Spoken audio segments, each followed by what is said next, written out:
National education consultants association మరియు Adi Shankara university ఆధ్వర్యంలో the biggest education expo in Nellore. నాకు చాలా పెద్ద కాందాన్. మా ఇంట్లో అందరూ వెల్ సెటిల్డ్. 2 సంవత్సరాలు నేను అది ఫేస్ చేశాను. ఎవ్వరు తొంగి కూడా చూడలేదు మా ఇంటికి. ఎవ్వరు. సుష్మా ఎలా ఉంది, ఆమెకి 2 పిల్లలు, నాకు చిన్న బాబు, ఎవ్వరు చూడలే. మా బాబు ఈవెన్ చినిగిపోయిన షర్ట్తో స్కూల్కి వెళ్ళాడు. నేను ఇంకా మర్చిపోనా లైఫ్లో. ఆ స్టేజ్లో ఉన్నప్పుడు ఎవ్వరూ రాలేదు శివ. ఎందుకు ఎవ్వరు రాలేదు. పక్కింటి ఆవిడ దగ్గర రేషన్ బియ్యం అడుక్కొని మేము పెట్టాం. అప్పుడు మా హస్బెండ్ జాబ్ చేయట్లేడని కాదు, పాపం ఒక్కరోజు కూడా బంక్ కూడా కొట్టాడు, రెగ్యులర్ గా వెళ్తాడు. కానీ ఏంటంటే అది ఆటో డెబిట్ వల్ల శాలరీ పడగానే ఆటో డెబిట్, రెండేలా పే చేస్తాం. రేషన్ ఇవి 2 అయితే కంపల్సరీ కదా. ఒక మనిషికి ఫుడ్ అండ్ షెల్టర్ అది చాలా నీడ్, కంపల్సరీగా అది. అది ఎలా తెస్తాం? ఆల్రెడీ ఆయనకు కావాల్సిన అన్ని తెలిసిన వాళ్ళ దగ్గర అక్కడికి డబ్బులు తెచ్చేసాడు. అది ఇవ్వడానికి లేదు, ఉన్న సోర్స్ అలా వెళ్ళిపోతుంది, ఏది లేదు. ఆ సిచ్యుయేషన్ ఫేస్ చేసా. ఐ థింక్ 2 times చిన్నగా పానిక్ అటాక్ కూడా అయింది. నేను 2 times హాస్పిటల్లో పడ్డా. హాస్పిటలైజ్డ్ అయినా సరే నన్ను ఎవరు చూడడానికి రాలేదు. ఏం జరిగింది, ఏం జరుగుతుంది, అసలు 2 పిల్లలు పెట్టుకొని ఎలా సర్వైవ్ అవుతుంది ఇలాంటి సిచ్యుయేషన్. అసలు మా హస్బెండ్ 15 kgs లాస్ అయ్యాడు. మా హస్బెండ్ చెబ్బిగా బాగుంటాడు. ఇప్పుడు ఎలా ఉన్నాడు అలాగే ఉన్నాడు. ప్రెసెంట్ ఎలా ఉన్నాడు ఆ సిచ్యుయేషన్ లో అప్పుడు అలాగే ఉన్నాడు. ఆ ఫైనాన్షియల్ ఇష్యూ వచ్చాక ఎంత బక్కగా అయిపోయాడంటే ఆల్మోస్ట్ 15 kgs లాస్ అయిపోయి ఇంతే అయ్యాడు. ఎవ్వరు రాలేదండి. అతనికి పెద్ద కాందాన్ ఉంది, నాకు పెద్ద కాందాన్ ఉంది చెప్పుకోవడానికి. ఎవ్వరు రాలేరు. సొసైటీ సొసైటీ సొసైటీ అని అంటారు. ఏ సొసైటీ వచ్చిందండి? మా నాన్న నలుగురం, మేము 3 ఆడపిల్లలు, ఒక తమ్ముడు, ఆయన లారీ డ్రైవర్. నేను పుట్టి ఇప్పుడు 32 years అవుతుందా. మా నాన్న ఒక్కరోజు రెస్ట్ తీసుకోగా నేను చూడలే. కష్టపడుతూనే ఉంటాడు. ఆయన కూడా మాకు ఇప్పటివరకు రేషన్ బియ్యం తెలియదు. మా ఇంట్లో మాకు చికెన్ తెలియదు. అంటే మా నాన్న ఫీలింగ్ ఏంటంటే చికెన్ తినేవాళ్ళు పూర్ పీపుల్. మా మటనే మా ఇంట్లో, mutton chutney, mutton curry, types of pickles అంత బాగా చూసుకున్నాడు. ఆడపిల్లలు కూడా మళ్ళీ అందరం కాన్వెంట్లోనే. పెద్దక్క చిన్నక్క గవర్నమెంట్ ఎంప్లాయీస్, వాళ్ళని మంచిగా చదివించాడు. మేము కాన్వెంట్, నాగార్జున గ్రూప్ స్కూల్స్. నేను పుట్టింది పెరిగింది అంతా వనస్థలిపురం. అంత బాగా చూసుకున్నా. మా నాన్నే మాకు రేషన్ బియ్యం ఎట్లే. ఏదో సిచ్యుయేషన్ వచ్చింది కానీ నేను మా పిల్లలకు పెట్టానండి, మర్చిపోలేదు. ఆ సిచ్యుయేషన్లో అనిపించింది, what is family, what is society, who are called neighbours. Neighbours ఎవరు, సొసైటీ ఏంటి, అసలు ఏంటి నాకేం అర్థం కాలే. నేను చిన్న పిల్లనండి. ఇప్పుడు కొంచెం ప్రతిరోజు ఒక్కొక్క ప్లేస్కి తిరుగుతున్నా, చాలా మంది ఇన్ఫ్లుయెన్సర్స్తో ట్రావెల్ చేస్తున్నా, చాలా మంది మాట్లాడితే వింటున్నా. కాబట్టి నాకు తెలిసింది ఇక్కడ కూడా నీ ముందు కూర్చొని ఏం మాట్లాడాలో నాకు నిజంగా తెలియదు Shiva. Such an innocent fellow నేనైతే. అండ్ ఇప్పటికి నేను కిడ్, ఇప్పటికి నాకు తినిపిస్తేనే తింటా, అంత వరస్ట్ క్యాండిడేట్ నేను. మా ఆయన కూడా ఇప్పటికీ మా పాపని ఎలా చూసుకుంటాడో నన్ను అలా చూసుకుంటాడు. అలాంటిది నేను ఒక డిప్రెషన్కి వెళ్ళిపోయినా, కంప్లీట్గా డిప్రెషన్. నా లైఫ్ అయిపోయింది. అంటే రోడ్ మీద పడ్డాం, ఫైనాన్షియల్గా మొత్తం పోయింది. మా ఆయనకు వచ్చిందంతా పోతుంది, ఎవ్వరు రావట్లేరు, తినడానికి తిండి లేదు. ఏం లైఫ్ ఇది, దేనికోసం బతకాలి అంటే ఇవి వచ్చేస్తున్నాయి ఇంకా థాట్. దాని తర్వాత మెల్లగా నా దగ్గర మా నాన్న నాకు పెళ్ళికి పెట్టిన గోల్డ్ ఉంటుంది కదండి, సో ఆ గోల్డ్ అదంతా అమ్మేసేసి మా ఆయనకు నా చిన్న చిన్న అప్పులు తీసేసి మా ఆయన బ్యాంక్ అకౌంట్ చేంజ్ చేయించుకున్నాక మళ్ళీ శాలరీ పడింది. సో మెల్లమెల్లగా తిండికి, నెక్స్ట్ ఈ షెల్టర్ కి ఇబ్బంది లేదు, అక్కడ వరకు వచ్చేసింది. అక్కడికి ఎవరు రాలేరు ఇంకా. దాని తర్వాత నేను చిన్నగా స్కూల్లో ఇంటి ఎదురుగానే, అంటే పాప చిన్నగా ఉంది కదండి, 2 years బేబీని తీసుకొని జాబ్కి వెళ్ళలేము, పాపని చూసుకునే వాళ్ళు ఎవరు లేరు. దాని తర్వాత ఇంటి ఎదురుగానే నర్సరీ, LKG UKG ఉంది. సో ఆ స్కూల్కి వెళ్ళి 12:30 వరకు పాపని తీసుకొని వెళ్ళే పర్మిషన్ ఉంది, వెళ్ళి తీసుకొని రావడం. సో అలా అవి చేస్తూ టిక్టాక్ వీడియోస్ చేసేదాన్ని. Time pass. టిక్టాక్ నుంచి చాలా ఫేమస్ నేను. బేసిక్ ఎవరు గుర్తుపట్టరులే, అక్కడ లావుగా బాగా చెబ్బిగా ఉన్నాను. అయితే టిక్టాక్ వీడియో స్టార్ట్ చేసా. దాని తర్వాత టిక్టాక్ పోయింది. ఇక నెక్స్ట్ జాబ్ చేద్దామని నెక్స్ట్ స్టెప్ వేస్తున్నా. ఇన్స్టాగ్రామ్ వచ్చింది. ఇన్స్టాగ్రామ్ వచ్చాక చాలా మందిని చూస్తూ అరే నేను చేయొద్దా. అయితే నేను ఇన్స్టాగ్రామ్ రాకముందు, అంటే స్టార్ట్ చేసే ముందు కూడా వీళ్ళందరూ ఎలా ఫీల్ అవుతున్నారు అంటే, ఇన్స్టాగ్రామ్ స్టార్ట్ చేసినప్పుడు నేను లైక్ శారీస్, వాళ్ళు జడ పెద్దగా మంచిగా ఒట్టి ఇదంతా పెట్టుకొని, కానీ అది ఎందుకు చేసినా ఎలా చేసినా అని ఎవరికి తెలియదు. అది అన్ఎక్స్పెక్టెడ్ ఆ వీడియో. అన్ఎక్స్పెక్టెడ్. ఏదో పండగ వినాయక చవితి కదా, వినాయక చవితి కదా. సో ఇప్పుడు ఎవరైనా ఒక బిజినెస్ చేసే ముందు ఏం ఆలోచిస్తారు శివ? దాని ఏం చేస్తే మనకు లాభం వస్తుంది, ఏం చేస్తే నెంబర్ 1లో ఉంటాం, ఏం చేస్తే మనది ప్రోడక్ట్ కానీ వాట్ ఎవర్ ఇట్ ఈస్ జనాలలోకి పోతుంది. సో అది సింపుల్ థింగ్. నేను బిఫోర్ ఇన్స్టా స్టార్ట్ చేసే ముందు చూస్తూనే ఉన్నా, 1 week నుంచి కంటిన్యూస్గా ఎవ్వరు కానీ శారీలో మంచి అంటే పెద్ద జడలో అట్లా ఎవ్వరూ లేరు. వీడియో చేసిన లేరు, ఎవ్వరు లేరు, నేను చూసిన. సో నాకేంటంటే ఏదైనా స్టార్ట్ చేస్తే మెల్లమెల్లగా అట్లా నాకు నచ్చదు. చేసామా డెఫినెట్గా పర్ఫెక్షన్ ఉండాలి, మనం దేనికోసం చేస్తున్నామో అది రావాలి. సో నేను అట్లా ప్లాన్ చేసుకొని సేమ్ నేను శారీస్లో అలా ముందుకు వచ్చాను, శారీస్ వాళ్ళు జడ.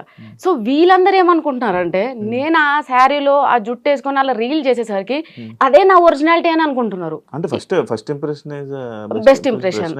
అందులోనే అందరూ అదే ఫిక్స్ అయిపోయి ఉంటారు కదా. అదే ఫిక్స్ అయిపోయారు. చూసినప్పుడు నేను కూడా అదే ఫిక్స్ అయ్యాను బేసిక్ గా. అమ్మా అంటే లైక్ వద్దులేండి కానీ బాగుండే వాళ్ళు చూసిన కానీ చాలా మంది అబ్బాయిలు అట్రాక్ట్ అయ్యారు. మీ 10 మిలియన్ లో నాకు తెలిసి ఒక 9 మిలియన్ అబ్బాయిలు చూసుంటారు, అందులో నేను ఒకటి. శివ సో అలా. కానీ నేనేం చెప్తున్నానంటే ఇప్పుడు నా డ్రెస్సింగ్ స్టైల్ చేంజ్ అయింది, హెయిర్ స్టైల్ చేంజ్ అయింది అనే చాలా వరకు కామెంట్స్, ప్రెషర్ అంతా దాని గురించే. ఓకే, నువ్వేమో టాపిక్ తీసావు మళ్ళీ కూడా. అయితే సడన్ గా అన్ఎక్స్పెక్టెడ్ గా వీడియో రీల్ చేశారు, వైరల్ అయిపోయారు. మీ హస్బెండ్, మీ అమ్మగారు, మీ అత్తగారు వాళ్ళ రియాక్షన్ ఏంటి వైరల్ అయిపోయాక? వైరల్ అవ్వకముందు ఏం జరిగిందో చెప్తాను శివ. వైరల్ అయ్యాక ఎవ్రీబడి సేస్ వెరీ గుడ్, మా పాప షీఈస్ మై డాటర్. అవ్వకముందు మా అమ్మ, మా అక్కలు బీఈడి కంప్లీట్ చేసావు, చదివే, టెట్ రాయి, జాబ్ వస్తుంది, అక్క వాళ్ళ ఇద్దరికి వచ్చేసింది, నీకు రావాలి, నీకు వస్తుంది, అది మా అమ్మ గోల్. 3 గవర్నమెంట్ జాబులు కొట్టాలా, ఆడపిల్లల తల ఎత్తుకొని ఉండాలి, ఎవరి మీద డిపెండ్ అవ్వకూడదు, గవర్నమెంట్ ఎంప్లాయీస్ అయితే మీ సోర్స్ మీకు ఉంటుంది. అమ్మ బాగా ఇవే చదువు అంటే పిచ్చి. సో ఆమెకున్న ఎక్కువ చదువు పిచ్చి వల్లే నాకు చదువు మీద ఇంట్రెస్ట్ పోయింది నిజం చెప్పాలంటే. అంటే రుద్దడం, ఊరికి చదువు, ట్యూషను, రావాలి తినాలి పడుకోవాలి ఇంతే. సో దానివల్ల అంటే ఇది వైరల్ అవ్వకముందు ఏంటంటే ఇంట్లో ప్రెషరు, ఏమని ఎగ్జామ్స్ రాయి, చదువు. వైరల్ అయ్యాక సర్లే ఏదన్నా చెయ్యి, ఊరికే ఖాళీ కూర్చోకుండా ఆ బద్ధకమన్న పోయిద్ది, నీ ఏదో ఒక పని అయితే చేస్తున్నావు కదా ఊరికే కూర్చోకుండా. సో అక్కడ వరకు వచ్చారు. ఇంట్లో వాళ్ళు ఇంకా ఆబ్వియస్ గా అంటే ఎప్పుడైతే మనీ జనరేట్ అవుతుందో అప్పటి నుంచి ఎంకరేజ్మెంట్ స్టార్ట్ అయింది. అంతకు ముందు అవసరమా, ఎందుకు, ఏం చేయడానికి, బుద్ధిగా చదువుకోవచ్చు కదా, ఇంత కష్టపడి చదివించాడు మీ నాన్న, అంత కష్టపడి దేనికోసం అంటే ప్రతిదానికి ఇంకా నాన్న ఇంత కష్టపడ్డాడు దేనికోసం, నాన్న ఇంత కష్టపడ్డాడు. సో నాన్న కూడా చెప్పాడు, చదివేదో చదివితే నీకు యాక్టివ్ అంటే ఇష్టం కదా, అది ఇప్పిస్తా, నీకు ఇది ఇప్పిస్తా. నాన్న ఎరేసేవాడు, నువ్వు ఎన్ని చెప్పు నాన్న, నాకు అంత ఇంట్రెస్ట్ లేదు, సో నేను ఏం చేయాలనుకుంటున్నా అదే చేస్తా, ప్లీజ్ నన్ను ప్రెషర్ ఫోర్స్ చేయకుండా అని మా నాన్నకి చెప్పాను. సార్ మా నాన్న లైట్ తీసుకున్నాడు.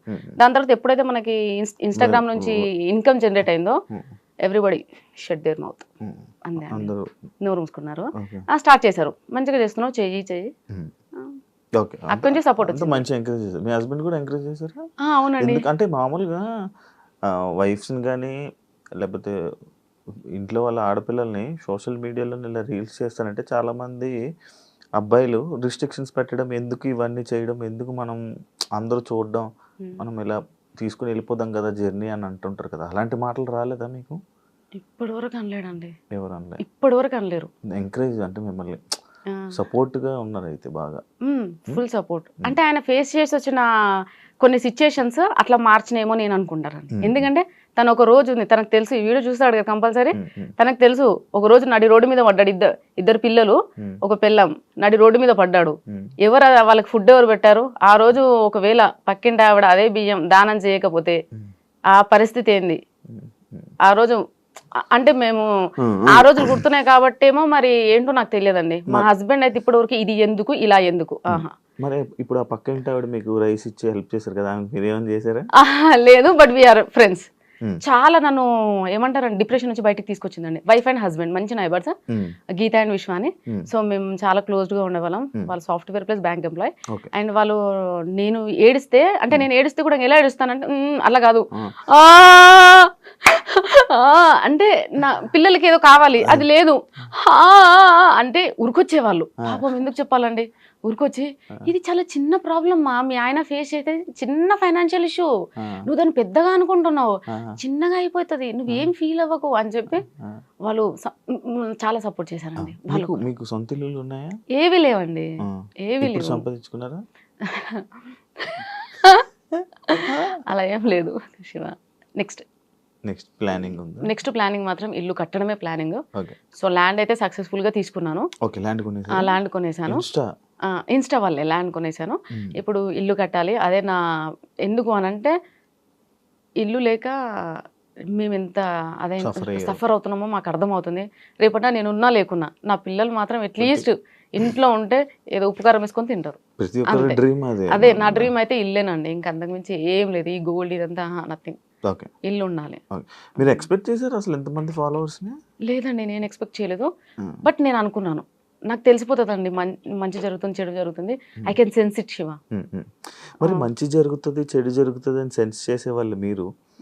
నేను ఈరోజు శారీలోనే కనబడుతున్నాను, ఇంత ట్రెడిషనల్గా మంచిగా డ్యాన్స్ చేస్తున్నాను, చాలా ఇలా ఉండేవాను, సడన్గా నా డ్రెస్సింగ్ స్టైల్ మారిస్తే కొంచెం జనాలు జనాలు ఇలా ఎక్స్పెక్ట్ చేశారా? ఎక్స్పెక్ట్ చేసి మరి ఎందుకు చేశారు? కాజ్ ఎన్ని రోజులు నటించాలి శివ? కానీ మిమ్మల్ని మీరు ఎక్స్పోజింగ్ చేస్తున్నారని చెప్పి మీ మీద మార్కేస్తున్నారు కదా. అది దాన్ని నేనేం చేయలేను ఇంకా. అంటే అప్పుడు వీడియోని తీసుకొని వచ్చి ఇప్పుడు వీడియోని పెట్టి ఇప్పుడు వీడియోలు పెట్టి ఆ రెండు కంపేర్ చేసి ఇలా ఉండే ఆమె ఇన్స్టా ఇన్ఫ్లుయెన్సర్ అయిపోయి వీడియోస్ చేసుకొని డబ్బులు సంపాదించి ఇలా మారిపోయింది. నీ క్వశ్చన్ నేను దీనికి ముందు కూడా మీరు ఇలాగే డ్రెస్సింగ్ చేసుకుంటే వాళ్ళ? సరే, మీరు అడిగిన క్వశ్చన్కి ఓకే. నేను ఇప్పుడు నేను స్లీవ్లెస్ వేస్తున్నా, షార్ట్స్ వేస్తున్నా, అన్ని వేస్తున్నా. ఇప్పుడు నేను ఒక డ్రెస్ వేసే ముందల 32 ఏళ్ళు నాకు. అంటే మా అమ్మ వాళ్ళకి మా నాన్న వాళ్ళకి నేను సమాధానం చెప్పుకోవాలి అక్కడ కాందాన్ని. నా పెళ్ళై 14 ఏళ్ళు అయింది. నేను ఈ 14 years అత్తయ్య వాళ్ళ కాందానికి నేను ఆన్సర్ చెప్పుకోవాలి. వాళ్ళు ఎవ్వరు నన్ను క్వశ్చన్ చేయరా సుష్మా ఇలా ఉండి ఇలా ఎందుకు చేంజ్ చేయమని? మరి వీళ్ళెవ్వరు ఎందుకు మాట్లాడట్లేరు? నన్ను ఎందుకు ఒక్కరు కూడా క్వశ్చన్ చేయలేరు, నువ్వు ఎందుకు ఇలా ఈ డ్రెస్లో రీల్స్ చేస్తున్నావు, వీడియోస్ చేస్తున్నావు? బికాజ్ అమ్మ వాళ్ళ కాందాన్ని నాన్న వాళ్ళ కాందానికి అందరికీ తెలుసు. నేను ఆబ్వియస్గా అప్పటి నుంచి అయినా కానీ నేను అలాగే ఉంటా, బాయ్లా పెరిగానండి నేను. మా అమ్మకి 3 పాపలు కదా. సో నన్ను తమ్ముడిని అలానే పెంచింది. బాయ్స్లా ఇద్దరం బాయ్లా ఉండేవాళ్ళం. తమ్ముడు ఉన్నాడా? తమ్ముడు ఉన్నాడు. అలా సో వాళ్ళందరికీ తెలుసు నేను ఎలా ఉంటాను అని. సో వీళ్ళేంటంటే స్క్రీన్ మీద నేను ఫస్ట్ నుంచి శారీలో చూసి చూసి సడన్ గా ఈ ఫేస్ చూపించేసరికి తీసుకోలేక బేసిక్ గా వాళ్ళు తీసుకుపోవడానికి రీజన్ లేదు తెలుసా. మ్యారేజ్ అయిపోయిన ఆమె ఇలా బట్టలు వేసుకొని ఇలా ఇన్ఫ్లుయెన్సర్ గా వీడియోస్ చేయడం ఎందుకు అనేది వాళ్ళ ఇది. సరే, ఇప్పుడు మీ దానికి కూడా ఒక ఆన్సర్ ఉందండి. నేను చదివింది నాగార్జున స్కూల్, వనస్థలిపురం. మా 10th class స్ట్రెంత్ వచ్చేసి 260 members. 10th strength. ఒక క్యాంపస్ మొత్తం 10th బ్లాక్, ఒక క్యాంపస్ మొత్తం 10th class స్టూడెంట్సే ఉంటారు. 260 members లో 230 members అయితే ఇంకా అందరు US, ఆస్ట్రేలియా అక్కడే ఉన్నారు. ఓన్లీ 30 members మాత్రం హైదరాబాద్ లో ఉన్నాం. అందులో ఇంకా 200 మంది, ఐ థింక్ 100 members కి ఏమో పెళ్లిళ్ళు అయినాయి. ఇంకా ఎవరికి పెళ్లిళ్ళు అవ్వలేదు. అందరు లైఫ్ ని చిల్ అవుతూ ఎంజాయ్ చేస్తూ, అంటే ఐ మీన్ అదర్ కంట్రీస్ లో వెళ్ళి అలా సెటిల్ అయ్యారు. ఇక్కడ ఉన్న 30 to 40 members మాత్రమే ఇలా పెళ్లిళ్ళు చేసుకొని పిల్లలు.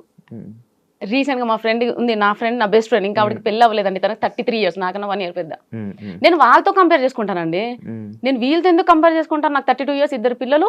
నేను రీల్స్ చేయదు, నేను పాష్ గా రెడీ అవ్వద్దు, స్టైల్ గా రెడీ అవ్వద్దు. ఇది వీళ్ళ సైడ్.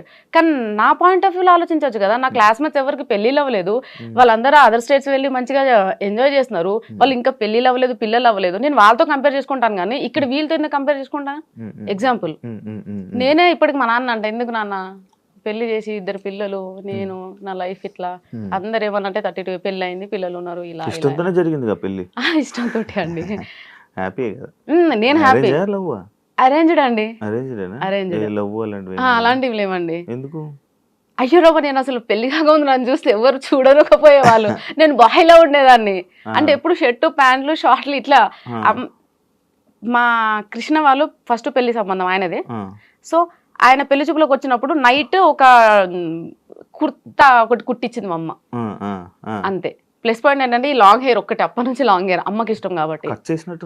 లేదండి, ఓ స్టిల్ పెద్దగా.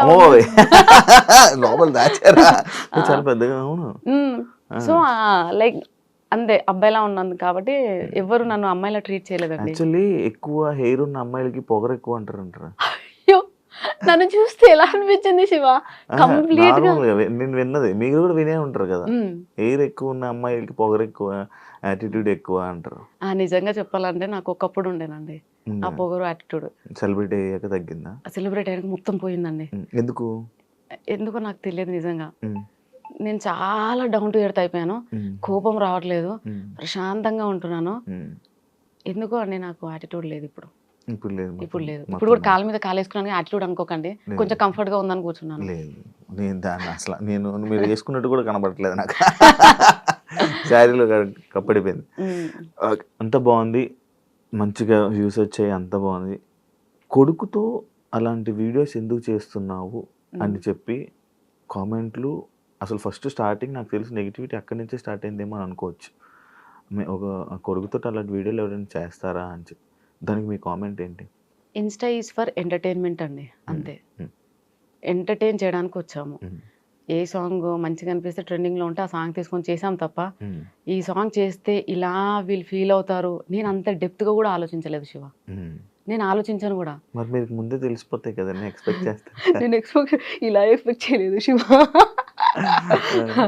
అంటే మరీ చిన్న చిన్న కూడా ఎలా తెలుస్తాయిలే, పెద్ద పెద్దవి ఏమన్నా నాకు తెలిసిపోతుంది సిమ్టమ్. సో నార్మల్గా మా అబ్బాయి అంటే సొంతం నా కొడుకు కాదు, అక్క కొడుకు. ఓకే, అక్క కొడుకు కాబట్టి వాడు వచ్చి పిన్ని రీల్ బాగుంది చేద్దామా ఓకే నేను రెడీ అయినాను కదా చేద్దాం అంతే, అక్కడి వరకే. కానీ వీళ్ళు దాన్ని ఎక్కడికి తీసుకెళ్లారంటే అయ్యో బాబాయ్ వాడితో రీల్స్ చేయడమే స్టాప్ చేసేసా. ఇంకా వీళ్ళు తెచ్చిన నెగటివిటీకి. మీకు డాన్స్ ఇష్టమా? ఇష్టం అండి. ఎప్పుడు నేర్చుకున్నారా ఏమైనా? ఏం నేర్చుకోలేదు, మరి ఎలా వచ్చింది? ఊరికే టైం పాస్ అంతే. అంత మంచిగా ఎలా వచ్చింది డాన్స్? ఏమైనా కోర్సులు అలాంటివి? ప్రాక్టీస్కి ఈ మధ్య డాన్స్ స్కూల్స్కి వెళ్ళి చాలా మంది అబ్బాయిలతో డాన్స్ చేయడం వల్ల దాని మీద కూడా మీకు మళ్ళీ ఒక నెగిటివిటీ వచ్చింది. ప్రతి డాన్స్కి వెళ్ళి ఎవరెవరు అబ్బాయిలతో అందరితో డాన్స్ చేస్తున్నావు, అసలు ఏంటి అనే దాని మీద, దానికి ఎప్పుడైనా ఎందుకు ఆన్సర్ ఇవ్వలేదు మీరు? ఎందుకంటే నాకు సోలో డాన్స్ కన్నా పార్ట్నర్తో డాన్స్ చేయడం చాలా నాకు ఫ్యాంటసీ, అది నాకు పెద్ద ఫ్యాంటసీ అది. ఇంకోటి ఏంటంటే ఇప్పుడు లేడీస్ ఎవరైనా వచ్చినట్టు లైక్ ఫైమాతో చేశాను, ఎందుకో ఎవరు ఏమనలేదు. మరి ఫైమా కాబట్టి అమ్మాయి కాబట్టి అంటే మీరు అక్కడ జెండర్నే చూస్తున్నారు, నేను జెండర్ చూడట్లే. నాతో పాటు నా ఎనర్జీకి ఈక్వల్గా ఎవరు డాన్స్ చేస్తారు అనేది నేను సెలెక్ట్ చేసుకుంటాను. నాకు జెండర్ అనేది మ్యాటరే కాదు. అమ్మాయి ఎవరైనా కనిపించినా సరే అడుగుతా.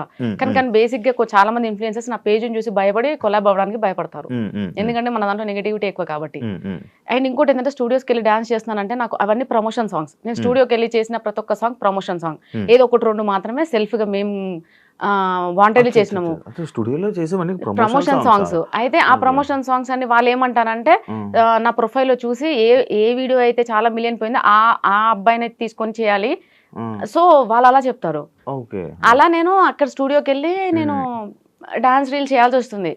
అవన్నీ ప్రమోషన్ సాంగ్స్ అండి. ఇంకొక అబ్బాయి ఎవరు కృష్ణ ఏదో ఉంటారు, ఇంకొక అబ్బాయితో ఎవరితోనో చేస్తున్నారు, దానికి కూడా ఎవరో జనాలు ఏదో తిట్టినట్టున్నారు కదా, ఏదో ఏదో అబ్బాయితో, మనోజ్ కాదు, ఇందాక మీరు ఒక పేరు చెప్పారు, లైక్ ఏదో జయకృష్ణ బాలకృష్ణ అక్కం బాలరాజ్, కమల్ రాజ్, అక్కం బాలరాజ్ తో promotions. He is like my brother అండి, కంప్లీట్ గా బ్రదర్ అంతే. ఇంకా తనతో ప్రమోషన్స్ చేస్తున్నాను, తన వల్ల బయటకు వచ్చాను.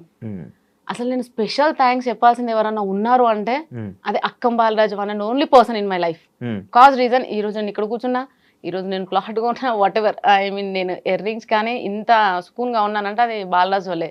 రీజన్ కూడా చెప్తాను, ఎందుకంటే తను ఫస్ట్ టైం నాకు ప్రమోషన్ చేస్తామని వచ్చాడు. అమ్మ అని పిలుస్తాడు, నేనేమో అయ్యా అంట. అమ్మ అనగానే చెప్పయ్యా, లేదు లేదు అలా వచ్చి ఇద్దరు మాట్లాడుకోవడం అంత. ఎంత పెద్ద స్టేజ్ మీద ఉన్నా సరే అమ్మా అని అంటాడు, అంటే అయ్యా వస్తున్నా, ఇద్దరం అంతే. అందరూ ప్రమోషన్కి వెళ్ళిన ప్రతిసారి ప్రతి ఒక్కరు అంటారు అమ్మా అయ్యా ఏంటి. సో అట్లా ప్రమోషన్ ఉందమ్మా, ఒక ప్రమోషన్ చేస్తావా. ఫస్ట్ ప్రమోషన్ వచ్చేసి సిరిబాను కలెక్షన్స్, ఫస్ట్ ప్రమోషన్. సారీస్ కాదండి, జ్యువెలరీ. అంటే అన్ని ఇంట్లో ఉండి చేశానండి, ఇంట్లో ఉండి చిన్న చిన్న ప్రమోషన్స్ అన్ని చేశాను. ఫస్ట్ ప్రమోషన్ ఇంట్లో నుంచి బయటికి వెళ్ళి ప్రమోషన్ చేయడం అనేది సిరిబాను కలెక్షన్స్. అక్కడికి రమ్మన్నాడు, అడిగితే నేను లేదండి నేను చెయ్యను, నేను బయటికి రాను అన్నా. అంటే ఎందుకమ్మా ఏమైంది, రావచ్చు కదా, ప్రాబ్లం ఏంటి నాకు చెప్పు, ఓకే అని అన్నాడు. నాకు ట్రావెలింగ్ పడదు ఫస్ట్ ఆఫ్ ఆల్, అండ్ నేను బయటికి రాలేనండి, నాకు ఇబ్బంది, భయం, జనాలంటే చాలా భయం, నేను రాలేను. నిజంగా జనాలంటే భయం అండి, నర్వస్ గా ఫీల్ అవుతా, ఇన్సెక్యూర్ గా ఫీల్ అవుతా. పక్కన ఎవరు లేని నేను వెళ్ళను, పక్కన ఒక పర్సన్ లేకపోతే నేను ఎక్కడికి వెళ్ళను. బస్ స్టాప్ లో బస్సు ఎక్కలేదు ఇప్పటి వరకు మోస్ట్లీ.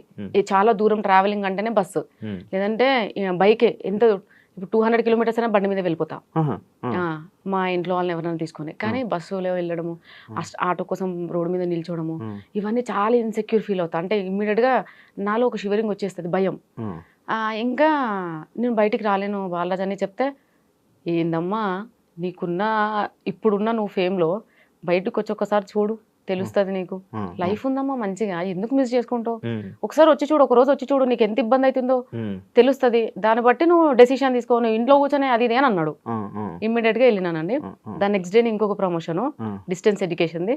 దాని నెక్స్ట్ డే ఇంకొకటి పెడుతున్నా కొద్ది, అప్లోడ్ చేస్తున్న కొద్ది మిలియన్స్ వస్తూనే ఉన్నాయి ప్రమోషన్లు. ఇక బాలరాజ్ నాకేమో ట్రావెలింగ్ చేసి తినకుండా వెళ్తాను కదా, ట్రావెలింగ్ లో వామిటింగ్ స్మెల్, సో తినకుండా వెళ్ళడము. ఆ ప్రమోషన్ అయిపోయిన ఇంటికి వచ్చాక తినడము, సిక్ అయిపోయానండి. నాకు ఎలా ఉందంటే ఒక రోజు గ్యాప్ దొరికితే బాగుండు.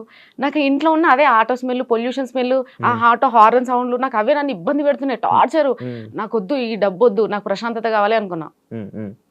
కానీ బాలరాజ్కి ఏమని చెప్పాలి, నాకు భయం. అంటే ఎదుటి వాళ్ళకి నో చెప్పడానికి కూడా భయపడతా. శివ, నువ్వు నన్ను ఏదైనా అడిగినా మనకు ఎగ్జాంపుల్, నో అని చెప్పడానికి కూడా నేను ఫీల్ అవుతా. నో చెప్తే నువ్వేం ఫీల్ అవుతావో అని, దానికి నేను తడబడతా. అక్కడ నా దగ్గర రీజన్ ఉన్నా అది కూడా చెప్పలేను. బాలరాజ్ నన్ను అడుగుతుంటే ఆయనకి ఏం చెప్పాలి అర్థమైతే లేదు. సరే అన్నిటికీ సరే ఇబ్బంది అయినా అలానే వెళ్తూ దాని తర్వాత అదొక హ్యాబిట్ లా మారిపోయింది. ఈరోజు ప్రమోషన్ ఉంది, వెళ్ళాలి, తప్పదు ఇంకా అంటే అది. సో బాలరాజ్ వల్లనే ఈ రోజు బయటకు వచ్చి ఈ ప్రమోషన్స్ చేసి, అసలు ప్రమోషన్స్ ఎలా చేయాలి, ఏంటి, వీడియో ఎలా తీసుకోవాలి, ఏం ఇంపార్టెంట్ థింగ్స్ మనం క్యాప్చర్ చేయాలి, వాయిస్ ఓవర్ ఎలా ఇవ్వాలి, వాయిస్ ఓవర్ ఎందులో ఇవ్వాలి, ఎడిటింగ్స్ ఎలా ఉంటాయి, ఇదంతా నేర్పించింది బాలరాజ్ అండి. ఇన్స్టాలో మొత్తం ఎన్ని ప్రమోషన్స్ చేస్తారు ఓ రోజుకి? డిపెండ్స్ శివ, అట్లా ఏమి ఉండదు. ఒక రోజు నార్మల్ గా అయితే ఒక్కటే ఉంటుంది. ఒక రోజులో హైయెస్ట్ 4 ఉంటాయి. ఒక రోజులో 4. ఒక్కొక్క ప్రమోషన్ కి అది చెప్పలేను, చెప్పేశారుగా, యూట్యూబ్ మాట్లాడుకున్నారు కదా వేరే వాళ్ళు. 25,000 అలా ఏముండదు శివ, డిపెండ్స్. ఇప్పుడు చిన్న షాప్ ఉంటది, అతను ఇచ్చుకోలేడు కదా, అర్థం చేసుకోవాలి. 15 10 ఓకే, 10 ఈజ్ మై బేసిక్. 10 లేకపోతే బయటికి వెళ్ళాం. అండ్ 15 20 ఇప్పుడైతే అన్ని సో హై పేమెంట్స్. ఎందుకనంటే కొంచెం ఫాలోవర్స్ పెరిగారు కాబట్టి, ఇంకా కాబట్టి. ఓకే, మంత్లీ ఈజీగా ఎలా లేదనుకున్నా ఒక 5-6 లక్షలు ఊరుకో శివ, వాళ్ళన్నాం అనుకో చూసేవాళ్ళు ఇంకేం లేదు, నార్మల్ గా వస్తాయి. దాన్ని బట్టి క్యాలిక్యులేట్ చేసుకున్న ప్రమోషన్స్ బాగానే వస్తున్నాయి. ఓకే, ఎప్పుడు ఆపేస్తారు ఇవన్నీ? ఎప్పుడు ఆపేస్తారండి ప్రమోషన్లు అన్ని? ఎప్పుడు ఆపుతారు అనుకున్నారా మీరు ఎప్పుడైనా? ఇలా నేను ఇది వచ్చినప్పుడు ఇది ఆపేస్తా, అంతవరకు నేను ఇది చేస్తా అని ఎప్పుడైనా అనుకున్నారు? అట్లా యాక్చువల్లీ ఆపాలని ఏం లేదు శివ, కాకపోతే కొన్ని ఇయర్స్, ఒక 2-3 ఇయర్స్ ఎనఫ్. ఎందుకు 2-3 ఇయర్స్? ఎందుకు అనంటే ఇల్లు కట్టాలి, కొన్ని ఉన్నాయి పిల్లలకి సేవింగ్స్ అట్లాంటివి కొన్ని, అవి అయ్యాక ప్రశాంతంగా ఉంటాయి ఇంట్లో. ఓకే, ఫ్యామిలీని అందరినీ సెట్ చేయాలి. అంటే ఈ ప్రమోషన్లు అన్ని చేస్తుంది ఫ్యామిలీ కోసమే శివ, లేకపోతే ఏంటి, నేను ఏవి చేయను, నా కోసం ₹1 ఖర్చు పెట్టను, నేను పార్లర్ పోను, ఆ ఏడుకన్నా పోయేది ఉంటే ప్రమోషన్ బ్లెండర్ తీసుకొని అప్పటికి అంతే, ఏది మెయింటైన్ చేయను. కాకపోతే బట్టలు షాపింగ్ ఒక పిచ్చి ఉంది కాబట్టి రోజుకి ఒక కొత్త డ్రెస్ వేయాలనే ఫ్యాంటసీ ఉంది. అది కూడా కొలాబరేషన్లు వస్తాయి, అది కూడా కరెక్టే, కొలాబ్ లో వస్తాయి. ఇప్పుడు తీసుకోవట్లేదు, ఎందుకంటే ప్రెషర్ ఎక్కువ చేస్తున్నారు. ఒకప్పుడు అంటే ఇంట్లో ఖాళీకి కూర్చున్న దాన్ని కాబట్టి కొలాబ్, ఈ రోజు శారీ వచ్చి కుప్పలు శారీలు వస్తున్నాయి కదా, ఈ రోజు ఇది ఇట్లా చేస్తుండే. అవునండి, ఎలా తెలుసు? ఒక్కొక్క శారీ మీద అన్ని హార్ట్లు వేసారంటేనే అర్థమైంది కొలాబరేషన్ శారీ. ఎవరు ఇచ్చారు చెప్పండి, అది కూడా ప్రమోట్ చేసేయండి. ఈ శారీ వచ్చేసి అయ్యో నిజంగా గుర్తుకులేదండి, ఎన్నో కొలాబ్స్ చేశాను కదా, గుర్తుకులేదు. అయితే అలా ఇప్పుడు షూట్స్ ఎక్కువ ఉంటున్నాయి, అండ్ డాన్స్ రీల్స్ కూడా ట్రెండింగ్ లో ఏం లేవు.